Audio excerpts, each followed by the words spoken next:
Hello everyone, I'm Joe Scribbles, I'm joined by Gavin Murphy. Alright. And I recently played Horizon Zero Dawn, which was very exciting. Our first proper look at its open world, Yeah. which you can see here in glorious, I don't know, brown and green colour. Well, nice, isn't it? It's very pretty. There's some indeed. reds in there. And so we're going to show you a bunch of really, well, just exciting things that happened while Yeah. I was playing. Joe, What? What the hell do you do in Horizon, this game? Well, essentially, put it this way. If you've played Far Cry, you understand what Horizon is. It's a giant open world. Yeah. Sometimes it's full of, like, big giraffes with the Starship Enterprise for a head. Oh, which shit. is nice. It's called a tall neck. Essentially, you're just put into a world peppered with weird, broken remnants of Yeah. the old world. This is sort of a post-apocalyptic world. Okay. And you're sort of just set free to go and hunt these big robot monsters, uncover the map, uncover the secrets of the world, and just, like, have a look around. Are they naughty human monsters? Robot Most of monsters? them are naughty. The Tallnecks, these guys, are very nice. So essentially, this is just an completely organic platforming puzzle. Right. It's just in this area, and it goes, you want to get up to its head, and it just lets you try and do it. As you can see, there are some slight performance problems. It doesn't seem to be able to deal well with how massive the Tallnecks are. It is a big old tall neck. It's rendering a lot of neck. Yeah, exactly. But this is really the only major bit of performance drop I've seen, which is kind of impressive. This was running on a standard PS4 as well, not a PS4 Pro. Yeah. But this essentially is your kind of walking Ubisoft tower. Okay, so you sweet. can uncover the map just by walking around it, but this just gives you a big swathe and Yeah. shows you stuff around the area. I love that little look like she can't quite keep her balance. Yeah, like little animations like that. Like, I think we were talking about it, that thing in Uncharted where he kind of touches the wall as he runs into it. Yeah. Just makes it all feel a slightly more physical, a bit more real. Yeah, it does, but like imperfections make things seem real. Yeah, and that makes sense. my favourite thing about this isn't that it's like revealing all the side quests and stuff, because that's not really what I'm interested in this Yeah. game. It's that it's showing me where all the nearest creatures are that I can go and hunt. Yeah. So we're also about to see the most absurd rappel animation of all time. Does she do it with her hair? No, she doesn't, unfortunately. Oh, yeah. What's that? Like, this game, like, oh, it's a very realistic approach to hunting and stuff. And she nearly kills herself every time she jumps off a cliff or a tall neck. That does seem like it's adding like an element of danger that doesn't need to be there. Absolutely doesn't. Aloy's a thrill seeker. It's just ridiculous. So there's a glimpse of the map. That's like maybe, I don't know, like a sixth of the map, what you just saw. It's absolutely enormous. So you can override creatures like this Strider here. And what is Override doing? So essentially, all the creatures are wild. Most of them are hostile, or at least will run away from you if they see you. Okay. You, at some point in the story, I think about the 4th or 5th mission, you unlock this stick that you can essentially stick in their orifices and turn them into pliant creatures for your needs. You're speaking my language, baby. All right. And I'm about to come across a creature that I cannot override, which is called a Scrapper. One of the things I really enjoy about this game is that it tries to make all the robot animals feel like they serve a purpose somehow. Okay. So Scrappers, if you find them in the wild, they'll be like breaking down rocks with their chainsaw teeth. So Right. obviously they're doing something, they have a job. Well, why are we getting involved with his job then? Well, because I'm just very cool. Because you and want I'm- that sweet yellow stuff. I want all his bits. So the yellow stuff, when you've scanned them, it shows off their weak points. So, okay. And certain weak points are just easy way to kill them. Certain weak points, that one on the top is like a radar, so he can detect you more easily than other creatures. Ah, that's but if you cool. blow it up, he can no longer use his radar pulse. Also, That's really good. So it's not just like you have to hit here. no. So it's yeah. like cosmetic and mechanical. We'll see a fight Yeah. later on as well, where it completely changes how the monster fights when you destroy its weak points. It's a bit Monster Hunter-y, which Yeah. really works for me. It does kind of feel like that's what they're going for. Absolutely, yeah. It's to me like Oh, there we yes! go. Traps. That's the other best thing. It genuinely does feel like you're hunting sometimes, like you're setting traps and kind of working out patrol routes and things. That was cool, man. There's not enough tripwires in games. No, I don't feel. You're gonna see a lot of tripwires from me because it's my favourite trick. All right.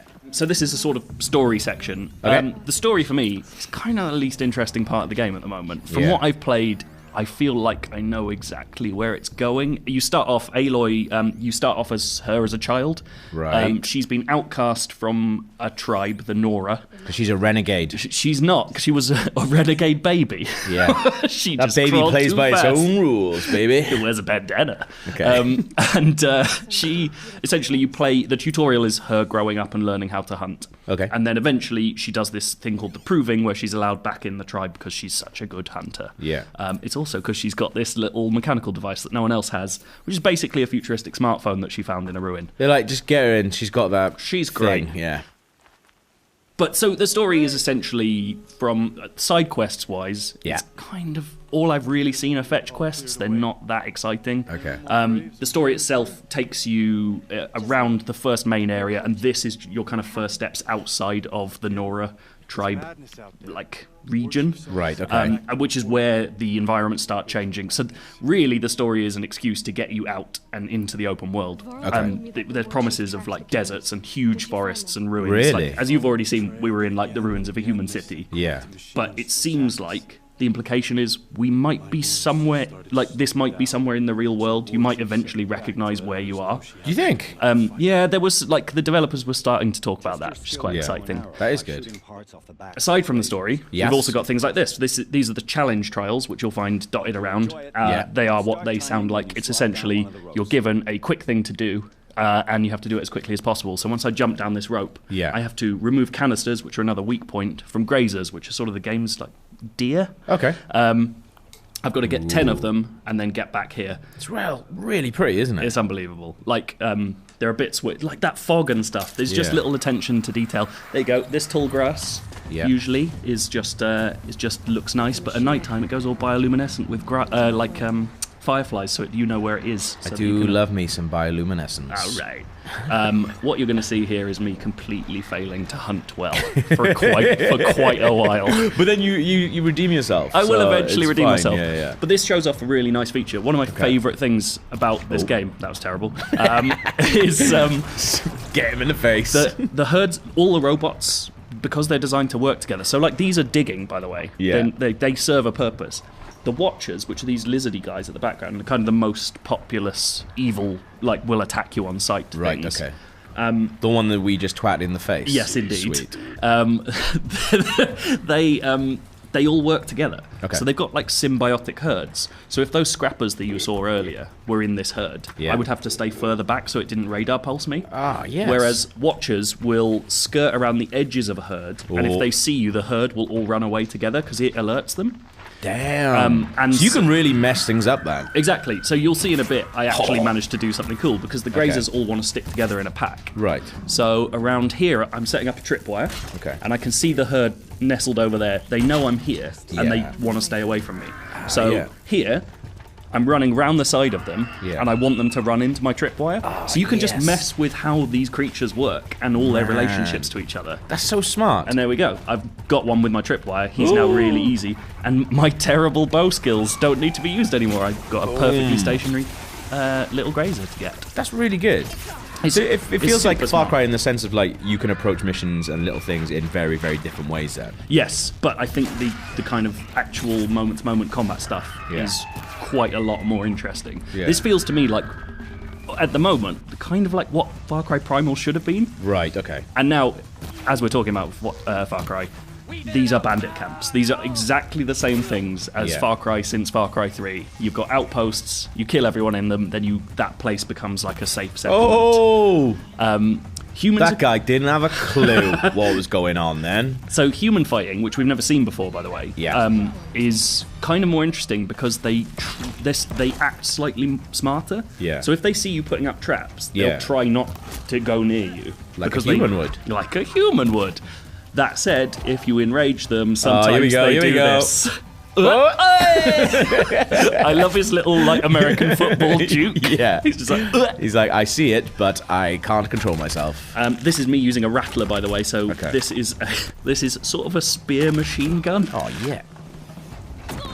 The weaponry gets really interesting. Between the tripwires, there's a thing called a rope caster which can tie animals down. Yeah. So you can either override them or get critical hits on them. And also a really lovely thing is that not all weaponry can do everything you want it to. Okay, certain sweet. bows can only use certain types of ammo. Yeah. Which means you really have to vary how you approach it and think about everything. So these guys are like weak to armor piercing, which you can Sweet. see there. I don't have any armor piercing bows, which makes this really hard. So these are the bellowbacks. Okay. This is an example of like one of the bigger creatures you're going to fight. That grass is well nice, isn't it? It's amazing. And there's just something really satisfying about taking down the big monsters in this. Yeah. They feel like a proper fight. So I'm quite underleveled at this point. Okay. But that just makes it a bit more exciting trying to take these huge things down. Yeah. So these, again, for the kind of holistic robot world, Yeah. are the transporters. Like, they transport the petrol that powers the other things. That's what they're collecting. He's seen your rock, Joe, but he's gone round it. Too smart. Too smart Smarter for you, than baby. me. Bellowbacks are smarter than me. Damn it. But that means that they're full of petrol that they can fire at you. Oh. But as you'll see, those sacks, because they have to be expandable, are Yeah. weak points. So you can take them down quickly. Once you take them down, they can no longer spew fire at you. Yeah. It's this like really nice interaction between Yeah. how things look, how they work, and then what you can do to Seen change your them. rock again. Oh, he's missed it. No, he Hey! hasn't. Nice. So yeah, I've taken him down. I can like absolutely pepper him with Rattler shots. Oh, that's cool. And now his ass is on fire. His big ass. That poor guy, he had no idea that was happening when he woke up this morning. He's did like, not. I'm just going about my business, carrying around my petrol ass. Bam. No, you're not. I think I said before, like, it doesn't feel like any of them are like fodder. It feels like they're all proper fights. Yeah, and as you'll have seen all the way through, because I've taken a lot of hits because I'm really bad at this game. Yeah. There's like everything is readable. Everything's kind of easy to take down if you know how to do it and you have the Yeah. skill to do it. But if it hits you, like Yeah. even the weakest creatures can kill you in a few hits. Shit. So it's a constant. That again pushes that idea of a hunt. You're Hmm. you're meant to stay and lurk, see where they're going to move, think about it, and then make your move. You're not just running into fights willy-nilly. Man, this is awesome. This is me peppering him with my explosive slingshot, crafting new stuff on the fly. So it's not too survivally. Like, Yeah. if you've got the materials, you can always have the ammo. Just get to it, yeah. That's Which is, good. it doesn't make much sense, but it feels better. Like, Yeah, it would yeah, be sort of also- annoying if you had to keep running in and out. And I guess it just makes the fights a little tiny bit more fun. Like, it seemed like it like slowed down a little bit when you were doing it. Like, Oh, yeah, it's like, completely, like, kills you. Like, unless I like they're that. right next to you, they're not going to get you during that That's time. good. I like that. That's Bam. good. Otherwise, what's the point? Well- Because that looked like a lot of fun. It wouldn't surprise me if they have like a survival mode in this. Yeah. Those purple flashes are me hurting weak points or bits of armor as well, by the way. Here we go. It's like little boobies underneath his snap. Yeah, his gullet. Okay. And dang! Boom. Got myself a bella back. And then That's I run away awesome, from those man. guys. I like it. So that's Horizon Zero Dawn. It is an exciting new game that looks really pretty, and there's good hair in it. Good stuff, Joe.